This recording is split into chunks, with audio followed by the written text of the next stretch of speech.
बिस्मिल्लाहिर्रहमानिर्रहीम अस्सलाम वालेकुम, welcome back to my channel. आज मैं बनाने जा रही हूँ नमकीन गोश्त। तो आइए आपके साथ शेयर करते हैं। इसके लिए सबसे पहले तो मैंने गोश्त लिया है, उसे मैंने 3 to 4 टेबलस्पून ऑयल डाल के उसमें डाल दिया था और उसको भूनना स्टार्ट किया।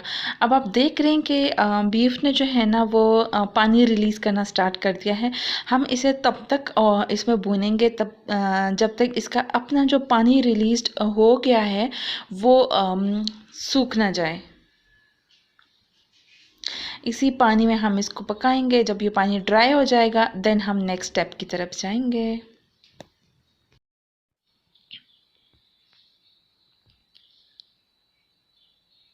अब मैंने इसमें 1 टेबलस्पून जिंजर गार्लिक जो पेस्ट है वो डाल दिया है और ज़रा से इसको भी मिक्स करेंगे ताकि जिंजर गार्लिक का जो एक कच्चा सा फ्लेवर होता है ना वो ख़त्म हो जाए और जिंजर गार्लिक की जो स्मेल आनी स्टार्ट हो जाए देन हम नेक्स्ट स्टेप करेंगे।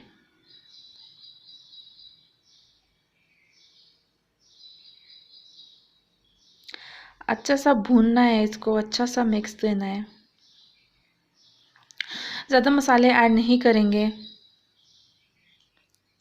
अब मैंने इसमें तकरीबन 1 टीस्पून के करीब जो है ना वो सॉल्ट डाला है और साथ ही साथ मैंने हाफ़ टी स्पून के करीब जो है ना वो डाला होगा ब्लैक पेपर।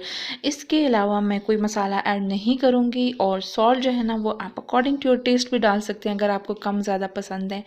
और अब इसमें इन्हीं 2 मसालों में हम इसको अच्छा सा भूनेंगे और अब उसमें मैंने आपने 3 to 4 वो टमाटर डाल देने हैं। टमाटर मैंने पील ऑफ कर दिए हैं, स्किन उनकी उतार दी है, फिर डालें ताकि अच्छे तरीके से ये इसमें गल जाए और हमें कोई इसके जो छिलके वगैरह हैं वो बाद में नज़र ना आए। तो अब इसको हल्का सा एक मिक्स देना है। चलें जी, अब इसमें डाल देते हैं 2 कप पानी। अच्छा, आप 1 कप पानी डालिएगा अगर आपको ड्राई पसंद है। मैं इसमें थोड़ी सी ग्रेवी रखूँगी इसलिए मैंने 2 कप के करीब जो है ना वो डाला है पानी। और अब प्रेशर दे देंगे इसको। मैंने तकरीबन 10 मिनट्स के लिए प्रेशर दिया था और ये देख सकते हैं आप हमारा जो गोश्त है वो अच्छे तरीके से गल गया है। और इसको अब थोड़ा सा और ये पानी इसमें मैंने सुखाना है और ये देखिए मैंने डाल दिए हैं ग्रीन चिलीज़ और अब इसको सर्व कर देंगे। तो हमारा बहुत ही डिलीशियस, बहुत ही मज़ेदार किस्म का नमकीन गोश्त बिल्कुल तैयार है। आप मुझे ज़रूर बताइएगा कि आपको कैसा लगा है और आप भी ट्राई कीजिए बग़ैर मसालों के खाना बनाएं। And take care. अल्लाह हाफ़िज़।